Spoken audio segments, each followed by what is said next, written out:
Bismillah. Rebecca baissa les yeux sur la terrasse et se figea. C'était bien lui.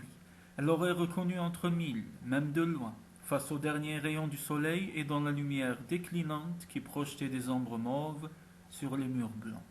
Son identité ne faisait aucun doute. Matt Hawke.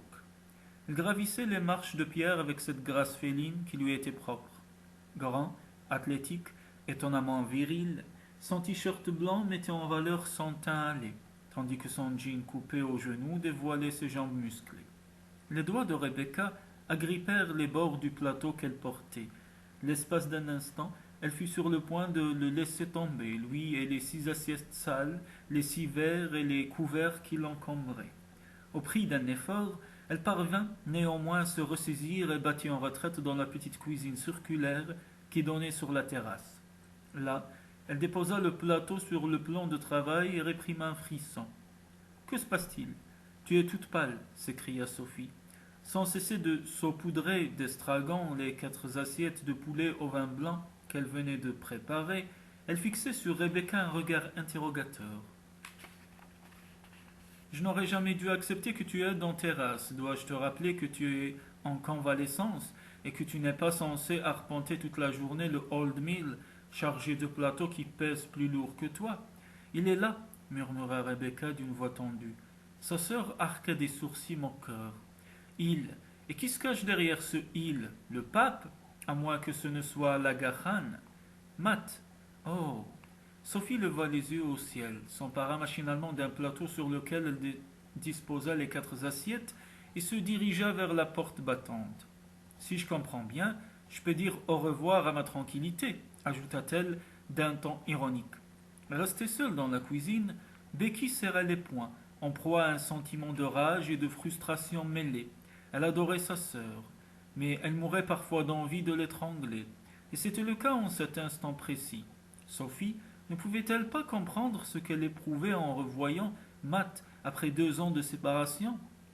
L'un des serveurs la bouscula et elle sortit timidement sur la terrasse. Elle se sentait au bord de la nausée.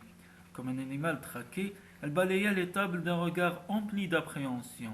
Il ne restait presque plus de place en terrasse. Il était 21h30 et le ciel venait de se teinter de cette belle couleur mauve, particulière aux îles grecques. Dans une demi-heure, il ferait nuit noire et les lumières de Skopelos, celles du port, des bars et des restaurants, brilleraient au pied de la colline comme autant de lucioles. Était-il entré dans le restaurant? Était-ce bien lui? D'ailleurs, peut-être avait-elle été victime d'une hallucination. Elle avait rêvé de lui tant de fois au cours de ces derniers mois, des rêves confus et doux amers, où se mêlaient le désir et la haine. Une mèche de cheveux couleur de miel lui tomba sur les yeux et elle la repoussa d'une main tremblante.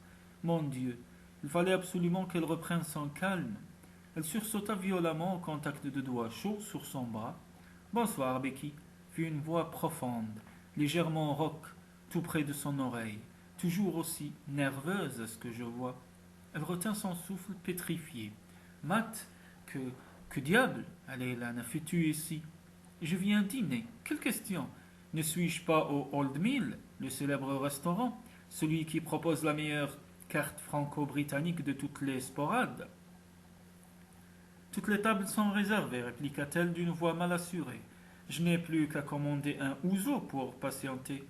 Becky le fixa d'un air hébété. Elle sentit le regard outre-mer de Matt glisser lentement le long de son corps.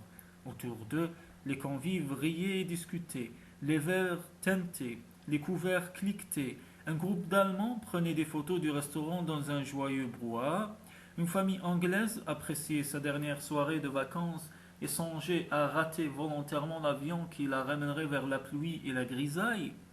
L'atmosphère conviviale et détendue qui régnait dans le restaurant semblait appartenir à une autre dimension.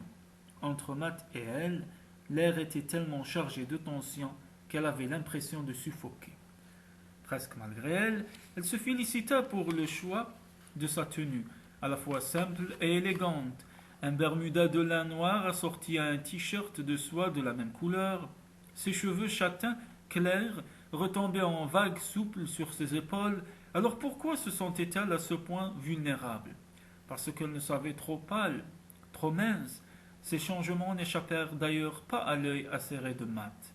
Est-ce la dernière mode chez les mannequins, le look anorexique? Un sourire moqueur étira ses lèvres aux contours fermes. Pourtant, son regard était dur, glacial.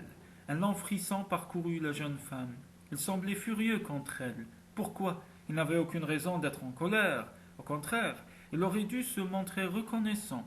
Ne lui avait-elle pas rendu service en mettant un terme à leur relation avant qu'il ne se décide à le faire lui-même? Un mélange de fierté, de rage et de frustration la poussa à relever la tête et affronter son regard. Je ne suis plus mannequin. Matt haussa les sourcils. Ah bon? Serais-tu déjà trop vieille pour poser? Il me semble pourtant que 22 ans est un âge. Tu sais parfaitement pourquoi j'ai interrompu ma carrière, coupa-t-elle d'un ton cassant. C'est vrai, mais je croyais que tu avais recommencé à travailler depuis. Eh bien non. Elle étudia en silence et nota mentalement plusieurs changements dans son apparence. Avec son visage tanné par le soleil, son regard clair et pénétrant, sa barbe naissante et son épaisse chevelure noire, il ressemblait à un pirate tout droit sorti de son galion. Becky sentit son estomac se nouer. Il produisait toujours le même effet sur elle et c'était terriblement agaçant. Est-ce la dernière mode chez les requins de la finance? Lança-t-elle avec une pointe de provocation dans la voix. T-shirt informe, jeans délavés et barbe de 2 jours. Je suis en vacances, rétorqua-t-il avec un sourire désinvolte. Tu n'es donc pas sensible au genre mauvais garçon, Becky? Feignant d'ignorer la question, elle se tourna vers Vangélie, l'un des jeunes serveurs. Pourrais-tu apporter un ouzo à ce monsieur, s'il te plaît? À cet instant, Sophie fit son apparition. Matt, quelle joie de te revoir! S'écria-t-elle en brandissant son plateau vide. Et aux grandes dames de Becky, elle se hissa sur la pointe des pieds pour déposer un baiser sur la joue de Matt. Ses courtes boucles blondes dansaient autour de son visage rieur. Où avais-tu disparu ces 2 dernières années? Tu nous as terriblement manqué à Richard et à moi. Ça fait chaud au cœur d'entendre ça. Un sourire effleura les lèvres de Matt. J'ai passé le plus clair de mon temps à Hong Kong, occupé à secourir des entreprises au bord de la faillite. En quelque sorte. Disons plutôt occupé à signer les arrêts de mort d'entreprises au bord de la faillite pour mieux récupérer les restes ensuite, intervint Becky d'un ton méprisant. Matt demeura de marbre. C'est une image plus proche de la réalité, en effet, admit-il sans se troubler. Écoutez, vous deux, si vous avez envie de régler vos comptes, cela vous regarde, mais rendez-moi un service. Ne le faites pas ici, chuchota Sophie. Je n'ai vraiment pas besoin d'une bataille rangée entre les tables de mon restaurant. Sophie a raison. Matt hocha gravement la tête. Nous avons beaucoup de choses à nous dire, Becky. Allons prendre un verre sur le port, d'accord? Plutôt mourir. Ne sois pas ridicule. Je suis de service ce soir, déclara-t-elle d'un ton précipité, se sentant rougir sous le regard acéré de sa sœur. Je n'ai pas d'autant de... Prends ta soirée, ordonna Sophie. Elle ne souriait plus, et Becky eut soudain la désagréable impression que le piège se refermait sur elle. Il faut vraiment que Matt et toi ayez une discussion sérieuse, Becky, insista Sophie. Tant qu'aucun de vous ne prendra une décision, il restera ton mari. Un silence pesant suivit ces paroles. C'est vrai, murmura enfin Matt. Incapable de proférer le moindre son, Becky baissa les yeux. Une vague de panique montait en elle, l'empêchait de penser. Son trouble n'échappa pas à Matt. Le regard de celui-ci s'adoucit légèrement, comme il tendait la main vers elle pour lui caresser la joue. Allez, Becky, ne te fais pas prier. Son ton empreint de compassion la sortit brutalement de sa torpeur. Ne me touche pas, ordonna-t-elle en reculant d'un pas, et ne me parle pas comme à une enfant. J'ai appris énormément de choses depuis notre séparation. Je ne suis plus la jeune fille naïve que tu as épousée. Peut-être, fit-il en l'étudiant d'un air songeur. C'est bien dommage. Son regard était indéchiffrable. Pourtant, dans les profondeurs de ses prunelles bleu foncé, Becky crut déceler une étincelle de mélancolie qui fit battre son cœur plus vite. Ce qu'elle redoutait le plus était en train de se produire. Si elle avait tant tardé à écrire, à prendre une décision, c'était justement parce qu'elle ne savait encore sensible au charme de Matt. Emplie d'une soudaine appréhension, elle descendit derrière lui l'envolée de marches blanches qui dégringolaient vers l'étroite ruelle. Il faisait presque noir à présent, et elle eut la curieuse sensation que l'air s'épaississait autour d'elle. Lorsqu'ils atteignirent enfin la dernière marche, elle dut s'agripper au muret de pierre, en proie à un vertige diffus. Tu ne te sens pas bien? La voix grave de Matt contenait un soupçon d'inquiétude. Becky pinça les lèvres et hocha la tête. Si, tout va bien, merci. C'est juste que j'ai été malade récemment. Et c'était à cause de ce fichu virus qu'elle se trouvait bloquée ici depuis quelque temps. Sans lui, elle n'aurait jamais mis les pieds en Grèce, et Matt ne l'aurait jamais retrouvée. Malade. Quand est-ce arrivé? Il longeait à présent les terrasses des cafés qui s'alignaient sur le port. Je t'en prie, ne fais pas semblant de t'intéresser à moi, rétorqua-t-elle d'un ton étonnamment posé. Le visage de Matt s'assombrit. D'un geste autoritaire, il l'entraîna vers une terrasse protégée par un vaste volume de toile écrue. Des fauteuils en rodin entouraient des tables basses de verre et fer forgé. Ils trouvèrent de la place près du trottoir et s'installèrent l'un en face de l'autre. Becky, commença Matt d'une voix sourde, j'avoue que je ne te comprends pas très bien. Cela fait 2 ans que tu m'as quitté. Tu t'es littéralement volatilisé et je n'ai reçu aucune nouvelle depuis. Comment diable, Alelana, peux-tu affirmer que je fais semblant de m'intéresser à toi? Pendant quelques secondes, Becky soutint son regard si bleu, si perçant. Finalement, elle baissa les yeux et soupira. Je n'ai pas envie de parler de tout ça. Je savais pourtant que tu provoquerais une confrontation, que comme toujours, tu essaierais de négocier comme s'il s'agissait d'une de tes opérations financières. Becky, non, laisse-moi parler, poursuivit-elle sans chercher à cacher son amertume. Tu as toujours accordé beaucoup plus d'importance à ta carrière qu'à ta vie privée, n'est-ce pas, Matt? À cet instant, un jeune serveur fit son apparition. Il inclina poliment la tête, tandis que son regard se posait brièvement sur les longues jambes de Becky. J'aimerais un verre d'eau, s'il vous plaît. Matt arqua des sourcils moqueurs. Apportez-nous une bouteille d'eau minérale et 2 ouzours, s'il vous plaît. Plus autoritaire que jamais, à ce que je vois, fit observer Becky lorsque le jeune homme se fut éloigné. Question d'habitude. La bouche de Matt prit un pli amer. Les 2 sillons verticaux qui l'encadraient s'étaient creusés au cours de ces 2 dernières années, accentuant son expression désabusée. Tout à coup, un flot de souvenirs submergea Becky. Elle se remémora l'avidité, la passion dévorante de cette bouche sensuelle sur la sienne, les caresses expertes de ses doigts puissants sur son corps pantelant de désir. Frissonnante, elle croisa les bras sur sa poitrine. Tu m'accuses de m'être volatilisé, mais tu m'aurais facilement retrouvé si tu t'étais donné la peine de me chercher. La vérité, c'est que tu te moquais bien de savoir où j'étais. Tu aurais voulu que je te retrouve? Becky hésita. Non, admit-elle enfin, cela n'aurait servi à rien, de toute façon, tu n'es pas de mon avis. Matt ne répondit pas. Malgré elle, elle leva les yeux vers lui et l'examina attentivement. Les jeunes serveurs vinrent leur apporter leur verre, brisant l'espace d'une minute le silence qui s'était installé entre eux. Comme hypnotisée, Becky ne pouvait détacher ses yeux de Matt. Le t-shirt blanc soulignait les contours fermes de ses épaules et de son torse, se plaquait contre son ventre plat avant de disparaître dans son bermuda en jean. De nouveau, Becky admira ses jambes cuivrées, à la fois déliées et puissantes. Des tennis de toile noire complétaient sa tenue. La cicatrice d'une blessure traçait une mince ligne blanche sous son tibia droit. Tiens, une lueur de provocation traversa le regard de Matt, tandis qu'il se penchait pour verser de l'eau dans les verres d'ouzo. Lorsque tu auras fini de me scruter, tu pourras peut-être songer à te détendre. Bois un peu, ça t'aidera. Les joues en feu, Becky ne protesta pas. Elle s'empara du verre et avala une gorgée de l'alcool anisé. Je préfère te prévenir, Matt, murmura-t-elle d'une voix suave. Je risque de prononcer des paroles que je ne regretterai pas la suite si je consens à me détendre, comme tu le dis. Tout ceci me semble plutôt intéressant.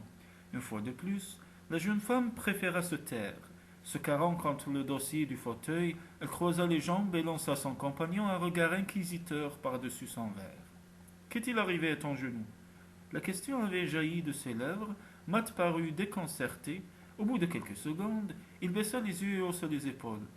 Oh ça, j'ai glissé sur le pont de mon bateau pendant une tempête, il y a environ 3 semaines. Le Meltemi s'est levé un mois avant la date annoncée. Il m'a pris par surprise et Cela fait 3 semaines que tu écumes les îles en voilier, coupa Becky d'un ton incrédule. Un peu plus longtemps, en fait. Il s'adossa nonchalamment au fauteuil. En juger par le sourire ironique qui flottait sur ses lèvres, le trouble de Becky ne lui avait pas échappé. Mais je croyais que... Elle s'interrompit brusquement. Qu'avait-elle cru exactement? Qu'il s'était déplacé personnellement à cause de la lettre qu'elle lui avait adressée? Mais s'il était parti depuis si longtemps, il y avait de fortes chances pour qu'il ne l'ait pas encore lue. Oui, Becky, que croyais-tu? Je croyais que tu ne prenais jamais de vacances, compléta-t-elle enfin d'un ton peu convaincant. Les pupilles de Matt se rétrécirent. J'étais en vacances lorsque je t'ai rencontré, il y a 3 ans, répondit-il, mais peut-être l'as-tu déjà oublié. Disons que ce n'est pas un souvenir auquel j'attache beaucoup d'importance, mentit-elle en se forçant à soutenir son regard. Ah bon? Remarque, cela ne m'étonne guère, à vrai dire. Becky crut percevoir une trace d'amertume dans sa voix. Ou peut-être était-ce un effet de son imagination. Elle prit une autre gorgée d'ouzo et ferma brièvement les yeux. Le feu de l'alcool la réchauffa et lui donna le courage d'affronter de nouveau Matt. Pourquoi es-tu venu jusqu'ici, Matt? Pourquoi désires-tu me voir? Il y eut un silence. Je ne suis pas venu spécialement pour toi, corrigea-t-il enfin. J'ai quelques affaires à régler à Athènes. Comme j'étais de passage dans les îles, j'en ai profité pour faire une petite escale à Skopélos et saluer Sophie et Richard. Et qui ai-je trouvé en train de jouer à la serveuse sur la terrasse du restaurant? Ma petite épouse fugueuse. Arrête de jouer au maître d'école avec moi, d'accord? Matt hocha la tête. Il ne souriait pas. D'accord, laisse-moi tout de même te poser une question. Où t'es-tu caché pendant tout ce temps? Je ne me cachais pas, répondit Becky avec raideur. Je travaillais à l'étranger, mais pas en tant que mannequin. Elle leva les yeux au ciel. De toute évidence, Matt se demandait ce qu'elle avait bien pu faire pour vivre. Il avait toujours considéré comme une jolie écervelée qui avait la chance de gagner sa vie grâce à son physique, mais aurait été incapable de se débrouiller sans cela. En tout cas, tu n'étais pas ici. J'ai appelé Sophie régulièrement pour lui demander de tes nouvelles. Pourquoi? Sous le ton accusateur, Matt fronça les sourcils. Pourquoi? Répéta-t-il d'un ton abrupt. Mais parce que tu es ma femme, Becky. Et tu aimes savoir ce que deviennent tes possessions, c'est ça? Le visage de Matt se voila. Exactement. J'ai une question à te poser, reprit Becky d'une voix mal assurée. Es-tu parti seul sur ton voilier? J'ai eu de la compagnie à plusieurs reprises. De la compagnie féminine ou masculine? Les deux. Ce qui ne veut pas dire que je sois devenu bisexuel, ajouta-t-il d'un ton taquin. À son grand désarroi, Becky sentit ses joues s'empourprer. Irritée par sa propre faiblesse, elle fit un effort pour se ressaisir. Naturellement, passer un mois entier en mer sans une présence féminine relèverait de l'exploit pour quelqu'un comme toi, répliqua-t-elle d'un ton acerbe. Si l'idée que j'ai pu avoir besoin de compagnie te déplaît tant que cela, pourquoi as-tu déserté le lit conjugal, Becky? Tu sais parfaitement pourquoi je suis parti. Je me souviens seulement d'une conversation téléphonique totalement insensée au cours de laquelle tu m'as accusé de tous les maux parce qu'une femme que je connaissais à peine s'était perdue dans d'absurdes conjectures. Becky secoua la tête avec véhémence. Ses grands yeux noisettes lançaient des éclairs. Arrête, Matt, je t'en prie. 2 ans se sont écoulés depuis, mais je n'ai pas oublié. Toi non plus. J'en suis persuadé. À l'époque, tu as pris du bon temps lors de ton soi-disant voyage d'affaires à Hong Kong. Les cocktails, les soirées et ton aventure avec Souline. Tu n'oseras tout de même pas nier tout ça. Souline et toi étiez sur le point de vous marier lorsque j'ai fait éruption dans ta vie. Je n'étais qu'un malheureux contretemps. Matt la contempla sans mot dire. Son expression était indéchiffrable. Finalement, il secoua la tête et leva les mains vers le ciel dans un geste d'impuissance. Que suis-je censé dire face à de telles accusations? Becky le toisa d'un air courroucé. Écoute, Matt, je ne sais pas ce que tu cherches ici, je ne comprends pas pourquoi tu es venu, mais tu n'as jamais su ce que je désirais vraiment, et je n'ai jamais compris ce qui se passait dans ta jolie petite tête, Rebecca. Becky laissa échapper un rire sans joie.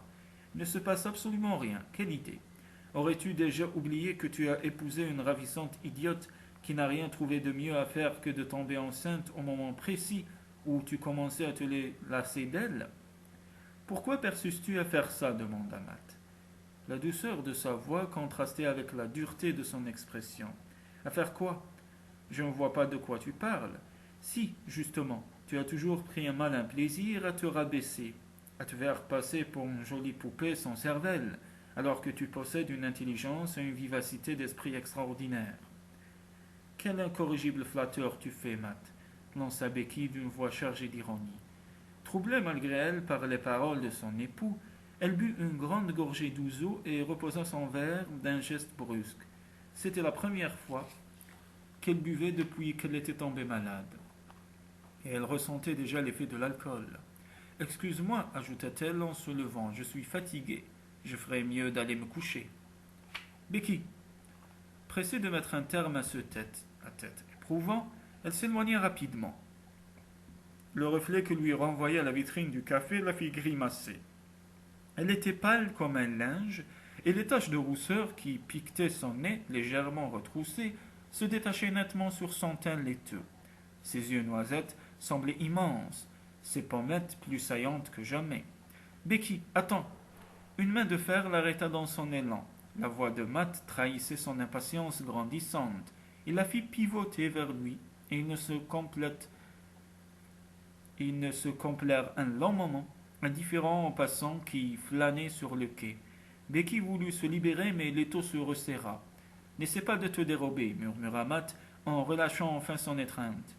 Becky frotta son bras meurtri. Et toi, cesse de me donner des ordres, répliqua-t-elle d'une voix légèrement tremblante. Il se tenait si près d'elle qu'elle percevait la chaleur de son corps et retrouvait l'odeur épicée de son eau de toilette. Leurs regards restèrent soudés plusieurs minutes, et elle frémit lorsque les yeux de Matt glissèrent le long de sa gorge pour se poser sur les rondeurs délicates de sa poitrine, révélées par le décolleté en V de son t-shirt. Elle retint son souffle, stupéfaite par l'intensité de ses réactions. Matt ne l'avait même pas touchée, mais déjà le feu du désir coulait dans ses veines. Elle avait chaud tout à coup, et elle se sentait terriblement vulnérable face au regard ardent de son mari. Je ne te raccompagne, décréta ce dernier. Je suppose que tu habites chez Sophie et Richard.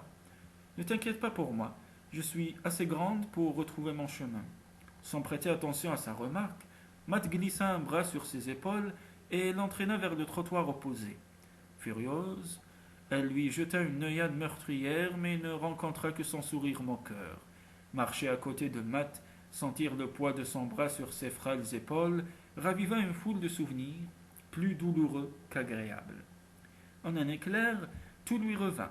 La joie et la griserie qu'elle avait éprouvée la première fois que Matt l'avait touchée, le flot d'excitation et de timidité mêlée qui l'avait submergé le jour où il lui avait pris la main, l'avait examinée d'un air grave avant de la garder dans la sienne. La façon dont ce simple contact l'avait bouleversée, déclenchant une vague de sensualité dont elle ne soupçonnait pas l'existence. Sa gorge devint sèche tandis qu'elle se remémorait les instants magiques de leur rencontre. Elle ferma fugitivement les paupières comme pour tenter de chasser les images qui emplissaient sa tête. Comment avait-elle pu croire qu'elle ne ressentait plus rien pour Matt? Elle avait fui son charme magnétique, pris soin de l'éviter pendant 2 longues années dans l'espoir d'exorciser l'amour qu'elle lui portait, et tous ses efforts se révélaient vains. Un seul regard de sa part, et elle était sur le point de retomber dans le piège, exactement comme avant. Matt, ils étaient arrivés devant la maison de Sophie et Richard, oui? Je t'en prie. Matt laissa retomber son bras. Je t'en prie quoi? Agacé par l'intonation amusée de sa voix, Becky releva le menton et soutint son regard. Je t'en prie, ne rends pas les choses plus difficiles. Matt fronça les sourcils. Pour moi, les choses sont très simples, au contraire. Tu es ma femme et... Plus pour longtemps, justement, coupa Becky, avec un calme qui la surprit. J'aimerais que tu acceptes le divorce sans faire d'histoire. Voilà ce dont je voulais te parler.